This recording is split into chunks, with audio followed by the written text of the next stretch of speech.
네, 라합은요, 여러분들이 잘 많이 들어보셨겠지만 매춘부였습니다. 하지만 그 믿음 때문에 믿음으로 인하여 구원을 받은 믿음의 여인 중에 한 명입니다.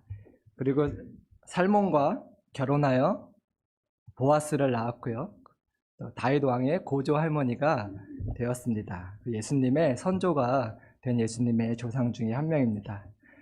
또한 마태복음에 예수님의 족보에 예외적으로 여인 4명이 기록되어 있는 것을 아실 텐데요. 그 중에 한 명이고요. 히브리서 11장이 믿음의 장, 또 믿음의 명예의 전당이라고 불리는데 거기 여자가 몇 명 기록되어 있는지 아세요? 딱 2명 기록되어 있어요. 근데 그 2명 중에 한 명이니까 굉장한 믿음으로 이렇게 칭송을 받는 그런 사람이었습니다. 라합이 어떠한 믿음의 사람이었길래 그렇게 큰 영광을 하나님께서 축복을 주셨는지 저희가 여호수아 2장을 통해 함께 보도록 하겠습니다. 짧게 여호수아서 2장의 배경을 말씀드리겠습니다. 하나님께서는요, 믿음의 조상 아브라함에게 내가 네 후손들로 큰 민족을, 큰 나라가 되게 해주시겠다고 약속하셨습니다. 그 약속대로 아브라함의 자손들, 야곱의 70명의 가족들이 애굽에서 400년간 노예 생활을 하면서요, 400년 만에 70명이 200만 명 이상의 큰 민족이 되게 하나님께서 축복해 주셨습니다. 그리고 모세를 통해서 애굽에서 구원해 내셨고요, 광야에서 시내산에서 하나님께서 율법을 주셨습니다. 여러분들, 나라가 존재하기 위해서 3가지 조건이 필요한 거 무엇인지 다 알고 계시나요? 국민, 영토, 주권입니다. 국민은 완성이 됐고요, 시내산에서 하나님께서 율법을 주심으로 주권도 생겼고요, 이제 땅만 있으면 이스라엘이란 나라가 탄생하게 됩니다. 그래서 하나님께서 여호수아를 통해 마침내 약속하신 그 땅을 주시려고 하는 시작이 오늘 여호수아서 2장의 배경이라고 할 수 있겠습니다. 그런데 문제는요, 이스라엘 백성의 불신이었습니다. 하나님의 약속을 믿기는커녕 출애굽한 이스라엘 사람들은 하나님께 불평만 쏟아 넣었던 것을 저희는 기억합니다. 어떻게까지 하나님을 원망했냐면요, 하나님이 우리를 광야에서 죽이시려고 구원해 내셨구나, 난 차라리 이집트로 돌아가겠다, 이렇게 하나님께 원망을 했기 때문에 1세대, 광야 1세대 이스라엘 사람들은 갈렙과 여호수아 외에는 이렇게 약속의 땅에 들어가지 못했던 것을 저희가 기억해 볼 수 있겠습니다. 민수기 14장 22절에서 23절에 하나님께서 하신 말씀이 나와 있는데 함께 읽어보도록 하겠습니다. 시작.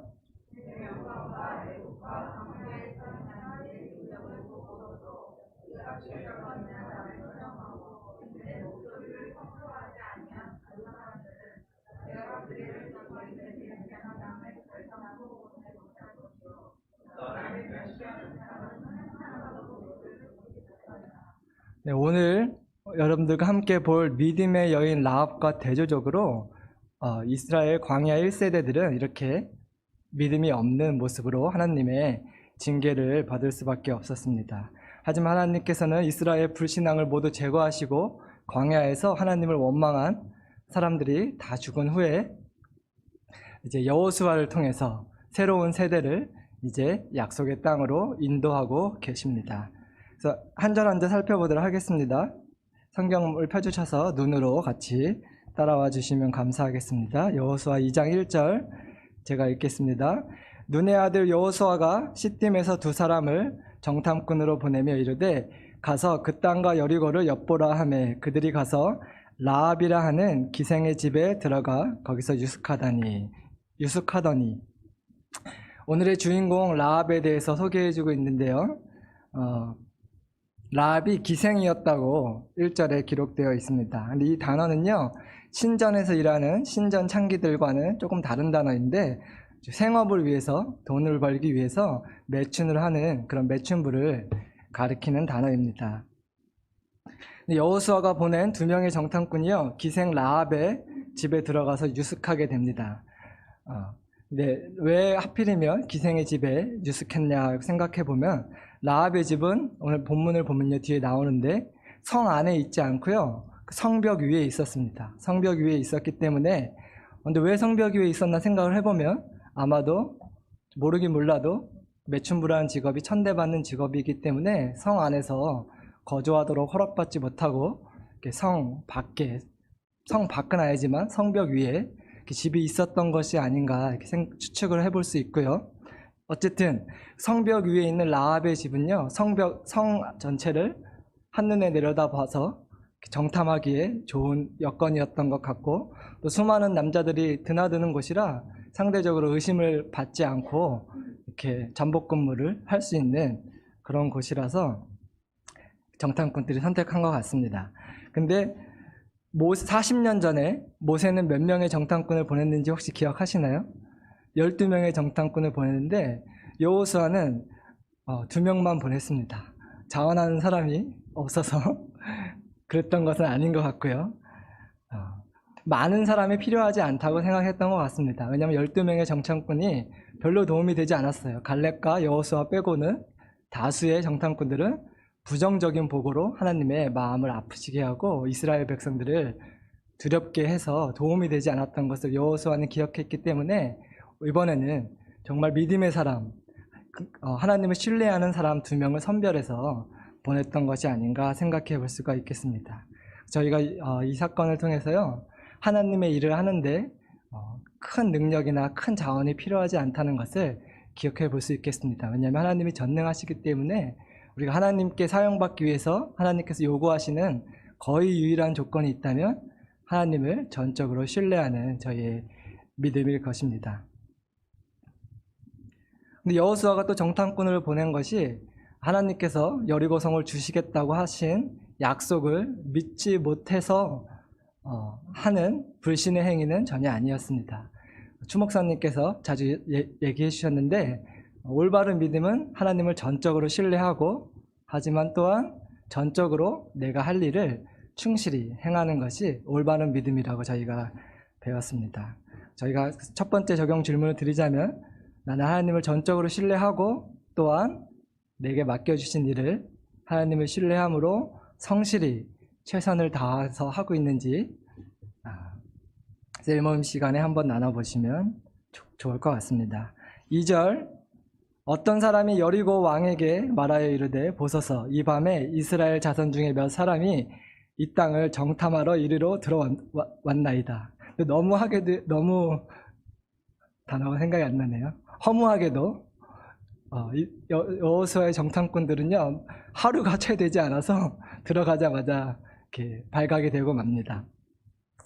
왜 그렇게 쉽게 발각이 됐나 생각을 해보면, 이집트를 멸망시킨 이스라엘이 이제 여리고성을 점령하기 위해서 코앞에 와 있는 상황이기 때문에 여리고성은 아마 계엄령이 선포된 것과 같은 초비상 상태였을 것입니다. 그래서 성 안의 모든 백성들이 바짝 긴장하고 수상한 외부인이 없나 이렇게 경계하고 있는 상태였기 때문에 너무나 쉽게 발각이 된 것으로 생각이 됩니다.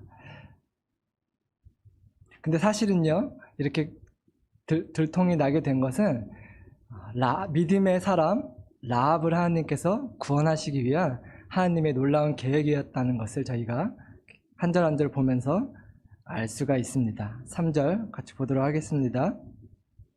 여리고 왕이 라합에게 사람을 보내어 이르되, 네게로 와서 네 집에 간 그 사람들을 끌어내라. 그들은 이 온 땅을 정탐하러 왔느니라. 왕이 그 소식을 듣고 라합에게 사람을 보내서요, 그 정탐꾼을 끌어내라고 잡아오라고 명령을 했습니다. 당연한 얘기지만 당시 왕은 절대 권력을 가진 사람이기 때문에 왕의 명령에 불순종하는 것은 죽임을 당하는 것이 당연한 것이었습니다. 근데 오늘 이제 보면요, 라합은 목숨을 걸고 그 정탐꾼을 도와주는 것을 저희가 볼 수 있습니다. 4절, 그 여인이 그 2 사람을 이미 숨긴지라 이르되, 과연 그 사람들이 내게 왔었으나 그들이 어디에서 왔는지 나는 알지 못하였고. 그래서 왕이 사람들을 보낼 것을 미리 예견한 라합이요, 정탐꾼들을 이미 지붕 위에 숨겨두었습니다. 그리고 거짓말을 하죠. 그 사람들이 어디서 온지 자기는 알지 못한다고. 당연히 아마 이스라엘에서 온 것을 알았을 텐데 몰랐다고 거짓말을 합니다. 라합은 자기의 목숨을 걸고 생명을 다해 그 정탐꾼들을 보호하고 있습니다.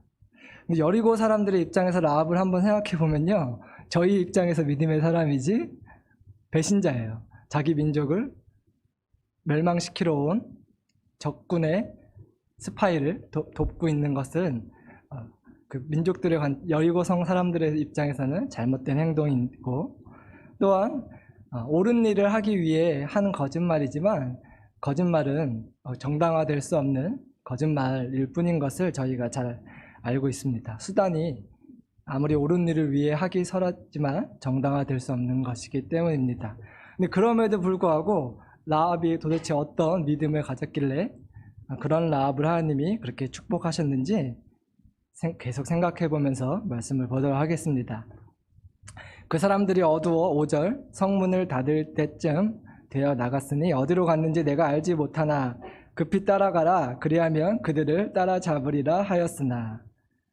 그래서 라합이요, 이렇게 지혜를 내서 정탐꾼들을 잡으러 온 그 사람들을 따돌리고 또 가택 수색을 면하기 위해서 기지를 발휘합니다. 그들이 이미 못 봤다고 하면 집을 둘러보겠다고 할 것 같으니까 왔긴 왔었는데 이미 나갔다, 따라잡을 수 있을 거다, 빨리 따라 나가봐라, 이렇게 기지를 발휘합니다. 거짓말이 들통나면 죽을 수밖에 없는 상황인데도 라합은 어떻게 이렇게 담대할 수 있었는지 계속 살펴보겠습니다. 6절, 그가 이미 그들을 이끌고 지붕 위에 올라가서 그 지붕 위에 버려놓은 3대에 숨겼더라. 3대에 숨겼다는 말이 저희가 이렇게 좀 생소한 식물인데요. 3대는요, 물속에서 자라는 가지가 긴 식물이라고 합니다. 그 가지가 줄기가요 1m 이상 돼서 그것을 햇볕에 말리면 이렇게 배실이 나오는데요, 그 실로 세마포나 삼배 같은 옷감을 만드는 그 실이 나오는 그런 식물이라고 합니다. 그래서 줄기가 아주 길기 때문에 이렇게 삼각형 모양으로 만약에 이렇게 말리면 그 텐트처럼 그 밑에 성인 남자 둘이 들어가서 잘 수 있는 공간이 나올 정도로 그런 가지가 긴 식물이라고 합니다. 근데 이것도 생각해 보면요, 라합의 직업을 오늘 말씀에서는 매춘부라고 소개하고 있는데 라합이요, 그 투잡을 뛸 수밖에 없던 그런 형편이 있었던 것 같습니다. 이렇게 옷감을 만들어서 파는 일을 부업으로 할 수밖에 없는 이렇게 좀 쉽지 않은 상황에 살고 있던 여인이었던 것으로 저희가 그 형편을 상상해 볼 수가 있습니다. 아무리 형편이 그랬다고 해도 그 매춘은 정당화될 수 없는 죄인 것은 어쩔 수 없는 사실인 것을 저희가 알고 있습니다. 하지만 저희가 여기서 한 가지 또 적용해 보고 싶은 것이 있습니다. 저희가 다른 사람의 행동을 외모로 쉽게 판단하게 되는 것이 쉬운데, 혹시 나는 그 사람의 행동을 판단하기보다 그 사람이 그런 행동을 할 수밖에 없는 그런 속사정을 돌아보는 사람인지 아닌지 또 적용을 해보고 나눠봤으면 좋겠습니다. 7절, 그 사람들은 요단 나루터까지 그들을 쫓아갔고 그들을 뒤쫓는 자들이 나가자 곧 성문을 닫았더라. 라합의 말대로요, 정탐꾼들을 잡으러 온 그 사람들은, 병사였었든지 왕의 명령을 받고 온 그 사람들은 그 멀리 요단강 나루터까지 쫓아갔다고 합니다. 그리고 그 사람들은 나갔고요, 저녁이 되면 성문을 닫잖아요. 성문이 닫히고 일단 한숨을 돌릴 수 있는 그런 상황이 됐습니다. 8절, 또 그들이 눕기 전에 라합이 지붕에 올라가서 그들에게 이르되, 일단 안심할 수 있는 상황이 되자 저녁에 정탐꾼들이 그 지붕에서 잠들기 전에 라합이 그들을 찾아갑니다. 그 무슨 기니 할 중요한 말이 있기 때문에 찾아간 것이겠죠. 어떤 말을 하는지 저희 9절 10절을 통해서 보도록 하겠습니다. 라합이 놀라운 믿음의 고백을 합니다. 한번 눈으로 잘 따라와 주세요. 말하되 여호와께서 이 땅을 너희에게 주신 줄을 내가 아노라. 우리가 너희를 심히 두려워하고 이 땅 주민들이 다 너희 앞에서 간담이 녹나니. 10절 이는 너희가 애굽에서 나올 때에 여호와께서 너희 앞에서 홍해 물을 마르게 하신 일과 너희가 요단 저쪽에 있는 아모리 사람의 두 왕 시온과 옥에게 행한 일 곧 그들을 전멸시킨 일을 우리가 들었습니다. 라합이 놀라운 믿음의 고백을 하는데 저희가 좀 살펴보겠습니다. 라합은 두 가지를 알고 있었습니다. 9절 10절에서 보면 첫 번째로 아주 놀랍게도 하나님의 약속을 알고 있었습니다. 이 땅을, 가나안 땅을 하나님께서 이스라엘 백성에게 주시겠다고 약속하신 그 약속을 알고 있었습니다. 두 번째 더 놀라운 것은요, 하나님의 이름을 알고 있었습니다. 너의 하나님이라고 표현하지 않았고 여호와께서 이렇게 하나님의 이름을 언급했던 것을 저희가 알 수 있습니다. 라합이 어떻게 믿음이 생기기 시작했을까요? 처음에는 라합이 말한 것처럼 하나님이 이스라엘을 위하여 행하신 일들을 들음으로 말미암아 믿음이 생기고 자라나기 시작했을 것입니다. 왜냐하면 믿음은 들음에서 나고 들음은 하나님의 말씀으로 말미암기 때문입니다. 그래서 여러분들 잠시 중간 점검해 드리겠습니다. 하가 묵상 잘 하고 계신가요? 네. 추 목사님께서 하가 묵상을 하라고 하신 이유는 소리내서 말씀을 내 영혼에게, 내 속사람에게 들려줄 때 그 말씀을 들음으로 우리의 믿음이 생겨나고 자라나기 때문입니다. 잠시 멈추신 분들도 다시 시작하시길 격려해 드립니다. 저도 날마다 못하면서 하라고 격려하니까 좀 뻘쭘합니다. 저도 다시 잘하겠습니다. 네.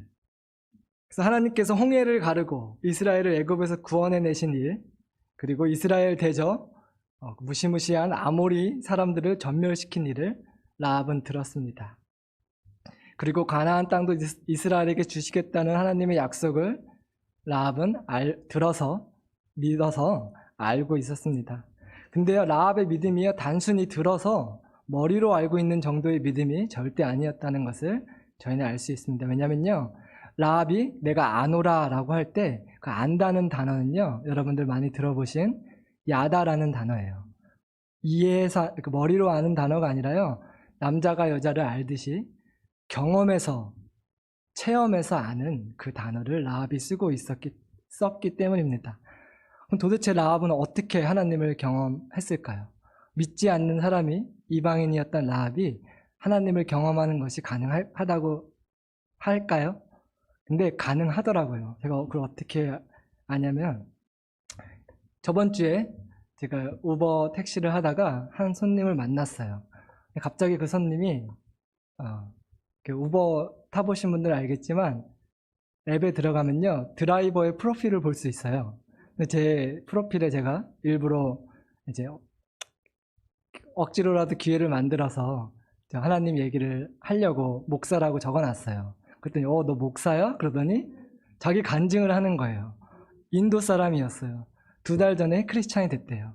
어떻게 크리스찬이 됐는지 얘기해 주는데, 끔찍한 일이라서 자세히 얘기해 주긴 못하지만 2달 전에 죽을 뻔했대요. 죽을 뻔해서 자기가 아는 모든 신에게 기도했대요.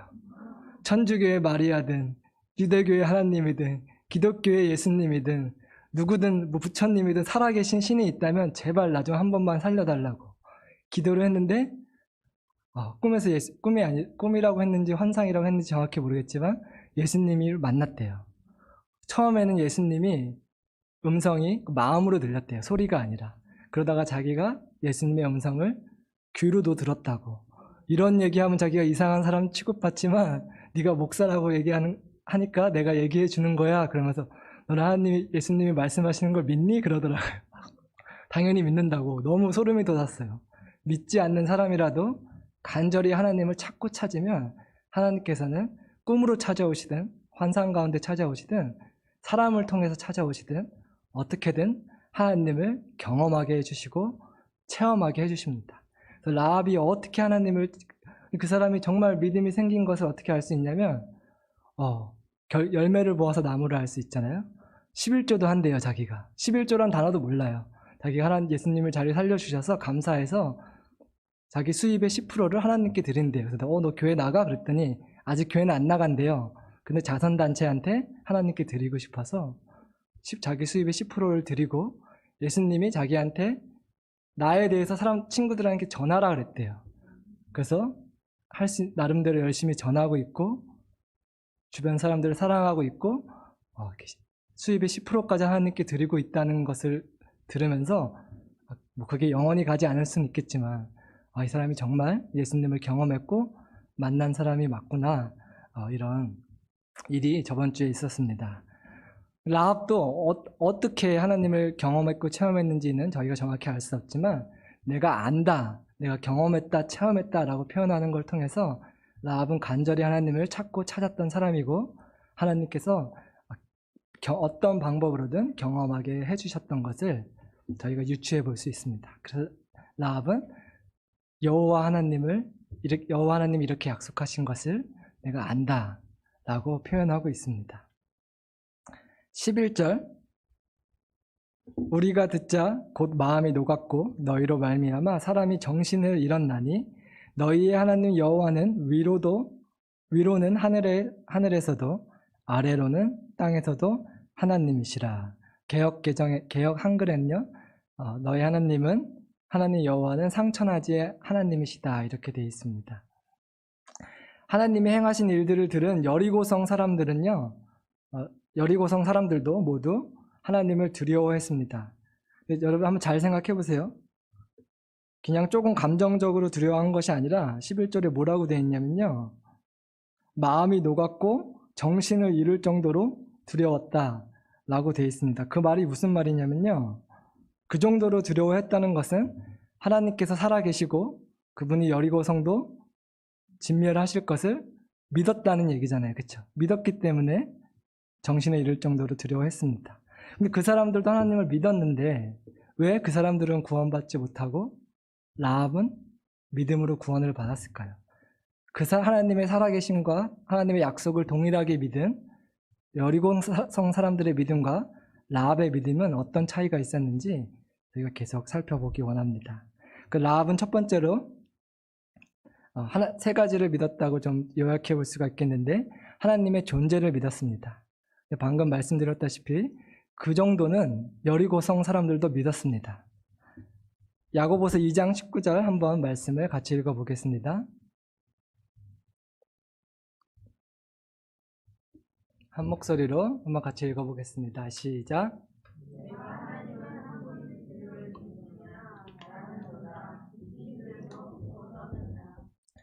하나님이 존재하는 것을 믿는 정도로는 충분하지 않다고 야고보서가 비아냥거리듯이 말하고 있습니다. 하나님이 한 분이신 들을 너희가 믿느냐? 그거는 귀신들도 믿는 것이다. 그 정도 믿음으로는 하나님이 기뻐하시는 구원받을 만한 믿음이 아니다. 이렇게 말해주고 있는 것입니다. 그 어떤 믿음을 가졌기에 라합은 구원을 받은 것일까요? 두 번째로 라합은 하나님의 공의를 믿었습니다. 하나님의 공의를 믿었다는 것이 무슨 말이냐면요, 하나님이 죄인을 심판하시는 심판주이신 것을 믿었던 것입니다. 하나님께서는요, 죄 없는 가나안 사람들의 땅을 뺏어서 자기 백성 이스라엘에게 주신 것이 절대 아닙니다. 가나안 사람들이 죄를 많이 지어서 이스라엘을 통해서 여리고성과 가나안 땅을 심판하실 수밖에 없었다는 것을 저희가 성경 기록을 통해서 알고 있습니다. 그래서 가나안을 정복하기 약 500년 전에 하나님께서 가나안 땅을 아브라함에게 약속해 주시면서 언제 그 약속을 이루어 주실 건지 다음과 같이 말씀하셨는데요. 창세기 15장 16절을 한번 같이 읽어보도록 하겠습니다. 창세기 15장 16절입니다. 죄송합니다. 제가 말씀을 전달을 안 했나 봐요. 제가 읽어드리겠습니다. 아브라함에게 500년 전에 하신 약속이에요. 네 자손이 4대 만에 이 땅으로 돌아오리니, 그러니까 가나안 땅을 내가 줄 것인데 이는 아모리 족속의 죄악이 아직은 가득 차지 않았기 때문이다. 하나님께서 아브라함에게 가나안 땅을 약속하셨는데 왜 그 당시에 바로 주지 않으셨냐면요, 아직은 그 사람들이 심판을 받은 만큼 죄악이 가득 차지 않았다. 너희가 애굽에 종살이를 하다가 4대 만에 그때쯤이면 그 사람들이 심판받아 마땅할 만큼 죄악이 가득 차기 때문에 내가 너희를 통해 그들을 심판하고 그 땅을 주시겠다고 하는 것입니다. 그래서 지금은요, 여호수아가 가나안을 정복하고 있는 지금은 가나안 땅에 죄가 가득 차서 심판을 받을 수밖에 없는 때인 것을 라합은 잘 알고 있었습니다. 본인이 매춘부였기 때문에 우리가 죽어 마땅한 죄인인 것을 누구보다 라합은 잘 알고 있었을 것입니다. 그 당시 그들의 죄악이요, 성경에서 보면 성적인 타락은 말할 것도 없고 살아있는 아기를 인신제사로 이방 신들에게 드리는 인신제사가 만연할 정도로 가나안 땅이 끔찍하게 타락했던 것을 저희는 잘 알고 있습니다. 그래서 우리가 심판받기 마땅한 사람이라는 것, 하나님의 공의에 대해서는 거기까지는 많은 여리고서 사람들도 믿었던 것 같습니다. 그렇기 때문에 두렵고 정신을 잃었던 것이죠. 근데 그 정도 믿음으로 라합은 구원을 받은 것이 아니었습니다. 그럼 거기서 어떠한 믿음이 더 있었기 때문에 구원을 받을 수 있었는지 12절을 함께 제가 읽어드리겠습니다. 그러므로 이제 청하노니 내가 너희를 선대하였은즉 너희도 내 아버지의 집을 선대하도록 여호와로 내게 맹세하고 내게 증표를 내라. 라합이 믿음이 여리고성 사람들의 믿음보다 더 뛰어났던 이유는요, 바로 라합이 하나님의 은혜를 믿었기 때문입니다. 그게 무슨 말이냐면요, 나와 내 아버지의 집을 선대해달라 라고 라합이 말할 때 그 선대하다라는 단어는요, 하나님의 은혜, 하나님의 사랑으로 번역되는 헤세드라는 단어입니다.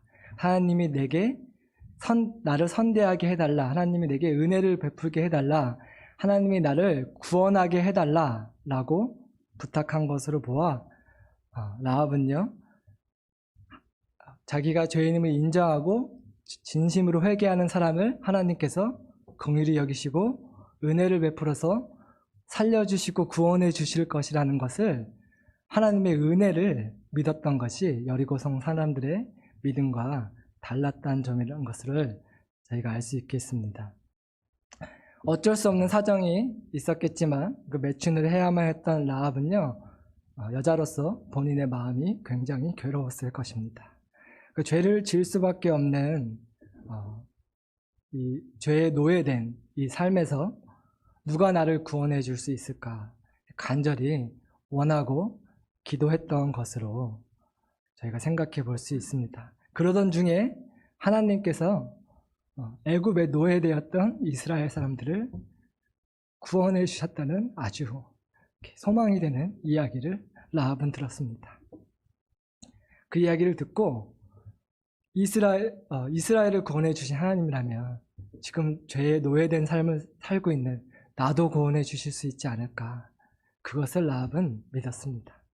그래서요, 같은 출애굽 사건에 대해서 들었지만 여리고성 사람들은 하나님께서 애굽을 심판하신 것을 크게 보아서 두려움이 생겼고, 라합은 하나님께서 고통받는 이스라엘을 구원해 주신 것에, 그 하나님의 은혜에 더 마음이 가고 믿었던 것입니다. 내가 나의 힘과 노력으로 자신을 구원할 수 없는 죄인이라는 것을 인정하고 아는 사람만이 하나님의 구원을 사모할 수가 있습니다. 라합은 자신이 죄인인 것을 누구보다 잘 알았기 때문에 하나님의 은혜를, 그 구원을 믿었던 것입니다. 조금 속도를 내서 보도록 하겠습니다. 13절. 그래서 라합이 이렇게 부탁합니다. 그리고 나의 부모와 나의 남녀 형제와 그들에게 속한 모든 사람을 살려주어 우리 목숨을 죽음에서 건져내라. 라합은요, 자신뿐만 아니라 자신의 가족들도 구원해 줄 것을 부탁합니다. 신약 성경에 저희가 잘 아는 말씀인데요, 주 예수를 믿으라, 그리하면 너와 내 집이 구원을 얻으리라. 라합은요, 구약 시대에 살면서 벌써 이러한 믿음이 있었던 믿음의 사람이었습니다.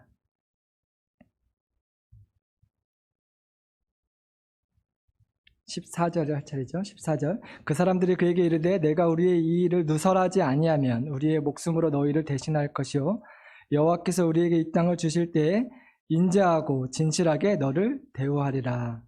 라합이 나를 살려주겠다는 증표를 달라고 요구했는데요, 정탐꾼들이 눈에 보이는 어떠한 물건을 증표로 주지는 않았습니다. 그들은 대신에 놀라운 말을 하는데요, 내가 내 목숨을 걸고 약속하겠다, 내 목숨을 네 목숨으로 대신해 주겠다라고 놀라운 약속을 합니다. 물론 정탐꾼들이 라합을 대신해서 죽어주진 않았습니다. 하지만 이 말씀을 통해서 우리를 대신해서 정말로 목숨을 대신해 주신 우리 예수님을 저희가 기억해 볼 수 있습니다. 15절, 라합이 그들을 창문에서 줄로 달아내리니 그의 집이 성벽 위에 있으므로 그가 성벽 위에 거주하였습니다.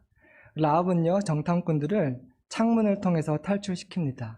그래서 여리고성의 고고학을 통해서 발굴됐는데, 그 고고학자들에 의하면 여리고성이 이중 성벽으로 되어 있는데 라합이 살고 있는 그 외벽의 높이가 땅에서부터 12m라고 합니다. 12m면 3층 건물 높이거든요. 3층 높이에서 라합이 얼마나 힘이 셌는지 모르겠지만요, 여자 혼자 힘으로 성인 남자를 끌어내려서 떨어뜨리지 않고 성공적으로 탈출시키는데 성공했습니다. 와, 대단한 것 같아요. 그렇죠? 제가 오늘 교회 오면서 저희 아내에게 물어봤어요. 나를 밧줄에 매달아서 떨어뜨리지 않고 내려줄 수 있겠어? 했더니 1초도 생각하지 않고 너무 쉽고 단호하게 아니 그러더라고요. 남편 떨어져 죽으라고. 그래서 제가 괜찮아, 나도 너 못 내려줄 거야. 피차 일반이니까 쌤쌤하자 이러면서 교회를 왔습니다. 제가 이 말씀을 왜 드리냐면요, 라합의 믿음의 결단이 대단하다는 거예요. 여자 혼자서, 모르겠어요, 정탐꾼의 몸무게가 한 70kg 정도 됐는지, 그것을 떨어뜨리지 않고 탈출시켜줬다는 것은 정말 목숨을 걸고 혼신의 힘과 젖먹던 힘을 다해 그들을 살려준 것, 정말 그들을 선대한 것이라는 것을 저희가 알 수 있습니다. 하나님께서 저에게 하신 말씀을 저희는 잘 알고 있습니다. 네 마음과 목숨과 네 마음을 다하고 목숨을 다하여 주 너의 하나님을 사랑하라고 말씀하셨습니다. 근데 라합은요, 자신을 구원하실 하나님을 이미 목숨을 다해 선대하고 사랑하고 있는 그런 모습을 보여주고 있습니다. 저희는 얼마나 하나님의 사랑에 보답하며 살고 있는지 마지막 적용 질문입니다. 셀 모임 시간에 나눠보시면 좋을 것 같습니다. 16절, 라합이 그들에게 이르되 두렵건대 뒤쫓는 사람들이 너희와 마주칠까 하노니 너희는 산으로 가서 거기서 사흘 동안 숨어 있다가 뒤쫓는 자들이 돌아간 후에 너희의 길을 갈지니라. 정탐꾼을 내려보낸 후에 정탐꾼이 그 라합이 땅 아래에 있는 정탐꾼들에게 말을 합니다. 3층 높이면요, 크게 소리 지르지 않아도 한밤중에 고요하고 조용하기 때문에 작게 얘기해도 충분히 들릴 것 같습니다. 그래서 라합은 정탐꾼들이 혹시 추격하는 사람들한테 잡히지 않을까 염려하는 마음에 산에서 3일간 숨어 있다가 돌아가라고 당부를 합니다. 17절에서 18절, 그 사람들이 그에게 이르되 네가 우리에게 서약하게 한 이 맹세에 대하여 우리가 허물이 없게 하리니 우리가 이 땅에 들어올 때에 우리를 달아내린 창문에 이 붉은 줄을 매고 네 부모와 형제와 네 아버지의 가족을 다 네 집에 모으라. 그 정탐꾼들이 떠나기 전에요, 자기를 내려줘서 성벽 위에 있는 라합에게 다시 한번 약속을 합니다. 라합과 그 가족의 생명을 우리가 보장해 주겠다고 다시 한번 약속을 하고 떠나기 전에 약속을 합니다. 근데 좀 전에는요, 라합이 증표를 달라고 요구했을 때 정탐꾼이 주지 않았어요. 주지 않았던 것이 아니라 딱히 줄만한 이렇게 증표로 줄 만한 물건이 없었을 수도 있습니다. 근데 지금은요, 내려온 다음에 무엇을 증표로 하겠다고 하냐면 자신들을 달아내린 바로 그 붉은 밧줄을 증표로 창문에 매달아 놓으라. 그럼 우리가 이 여리고성을 정복하러 왔을 때 그 사인을 보고 너의 집 안에 있는 사람들을 다 살려주겠다, 이렇게 약속을 하고 증표를 그 밧줄로 하라고 얘기합니다.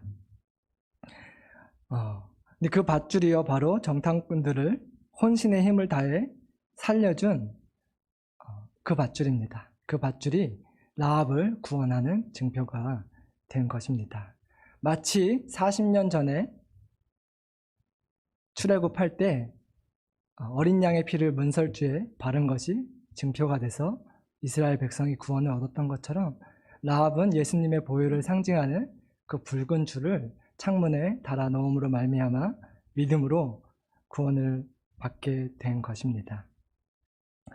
마지막입니다. 19절에서 21절. 괜찮으시다면 저희 마지막 세 절이니까 한번 같이 읽어볼까요? 19절에서 21절 같이 읽어보겠습니다. 시작.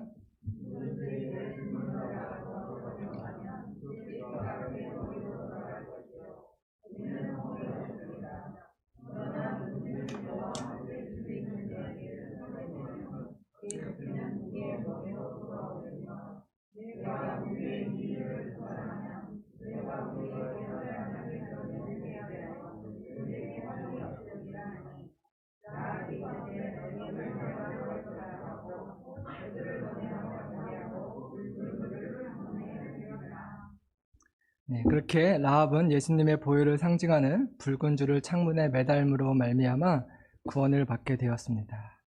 라합은요, 하나님의 심판을 받아 마땅한 자신을 구해주실 하나님의 은혜를 믿었습니다. 그 믿음은 머리로만 아는 죽은 믿음이 아니라 야고보서가 얘기하는 것처럼 행함이 있는 살아있는 믿음이었습니다. 보통 살아있는 믿음이 아니죠. 목숨을 걸고 정탐꾼들을 숨겨주고 자기 죽을 힘을 다해 정탐꾼들이 죽지 않도록 탈출할 수 있도록 밧줄로 탈출시켜 주었습니다. 저희의 믿음이 살아있는 믿음인 것을 어떻게 알 수 있을까요? 야고보서가 말한 대로 행함이 있는 믿음이 있다면 내 믿음이 지금 살아있구나 하고 알 수 있을 것입니다. 혹시 내 믿음이 행함이 없는 죽은 믿음과 같이 되신 분들은요, 하나님의 은혜를 다시 한번 깨달아 알아서 하나님을 사랑하는, 내 이웃을 사랑하는 행함이 있는 살아있는 믿음으로 회복시켜 달라고 오늘 함께 기도했으면 좋겠습니다. 마지막으로 제가 이 얘기를 하고 마치겠습니다. 아까 제가 얘기했는데 그 좀 머릿속으로 떠올려 봤으면 좋겠어요. 여자 혼자서 성인 남자를 밧줄에 매달아 내리는 게 얼마나 쉽지 않은, 거의 불가능에 가까운 일이었는지. 제가 이 말씀을 왜 드리냐면요, 이것은 성경적 근거는 부족하고 제가 묵상하다 생각한 말씀이기 때문에 참고로 들어주시면 감사하겠습니다. 근데 그 붉은 밧줄이 원래부터 붉은 밧줄이었을지 제가 궁금하게 되었습니다. 왜냐하면 처음에 그들이 내려가기 전에는 그 줄에 수식어가 붙지 않아요. 그 줄로 내려주겠다고 하는데 그들을 이렇게 내려준 다음에 정탐꾼들이 뭐라고 하냐면 지금 방금 나를 내려준 그 붉은 밧줄을 증표로 삼자, 이렇게 얘기합니다. 제가 상상해 본 거지만 혹시 그게 불가능하잖아요. 성인 남자를 이렇게 잡고 있는 게. 아마도 모르긴 몰라도 천국에 가서 확인해 봐야 알 수 있지만 밧줄에 손이 다 쓸려서 손에 피가 나지 않았을까. 원래는 붉은 밧줄이 아니었는데 생명을 걸고 그들을 살려주어서 어쩌면 라합의 피가 묻어서 그 밧줄이 붉은 밧줄이 되었던 것은 아닐까 제가 상상을 해보고 그래서 하나님께 여쭤봤어요. 하나님, 그게 원래 붉은 밧줄이었습니까? 아니면 혹시 라합의 피가 묻어서 붉은 밧줄이 되었습니까? 근데 하나님의 음성이 당연히 들리지 않았습니다. 제가 같이 여러분들과 천국 가서 확인해 보는 수밖에 없었을 것 같습니다. 그래서 그 밧줄에 라합의 피가 묻어서 붉게 되었다는 성경적 근거는 없습니다. 아마 아닐 가능성이 높겠죠. 하지만 그 줄을, 정탐꾼들을 살리기 위해서 혼심의 힘을 다해 그 밧줄을 붙들고 놓치지 않는 그 라합의 모습을 상상해 보면서 저는 우리 예수님의 모습이 떠올랐습니다. 영화 패션 오브 더 크라이스트의 한 장면이 생각났는데요. 혹시 많은 분들이 기억하실 거예요. 예수님이 골고다 십자가를 메고 십자가에 달리시러 골고다 언덕을 올라가실 때 그 십자가가 너무 무거워서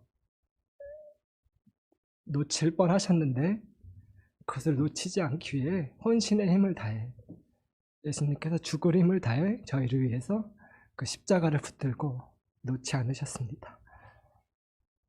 라합이 밧줄을 끝까지 놓지 않아서 정탐꾼이 살 수 있었던 것처럼 예수님께서 십자가를 포기하지 않으시고 끝까지 붙들어 주셔서 저와 여러분이 예수님의 십자가 은혜로 구원을 받은 사람들입니다.